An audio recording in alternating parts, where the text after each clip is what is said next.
DRDO మన కోసం అంటే రక్షణ పరిశోధన మండలి ఏదైతే అభివృద్ధి మండలి ఏదైతే ఉందో DRDO defence research and development organisation అద్భుతమైనటువంటి సక్సెస్ఫుల్ యాక్టివిటీస్ చేస్తుంది. తాజాగా vertically launched short range surface to air missile. ఇప్పటిదాకా మనం రష్యా నుంచినో అమెరికా నుంచినో కొనుక్కుంటాం.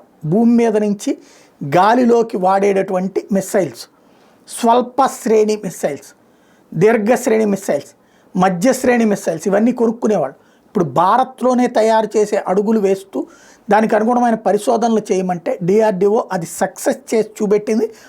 ఇది నేవీకి వినియోగించేటటువంటిది, నౌక మీద నుంచి గాలిలో వచ్చేటటువంటి డ్రోన్నైనా పేల్చేస్తుంది, లేదంటే యుద్ధ విమానాన్నైనా పేల్చేసేటటువంటిది, లేదా సరిహద్దుల అవతల ఉన్నటువంటి అంటే సముద్ర తీరంలో అవతల ఉన్నటువంటి స్థావరాలనైనా పేల్చేటటువంటి వాటిని ఇప్పుడు లైన్లోకి తెచ్చారు.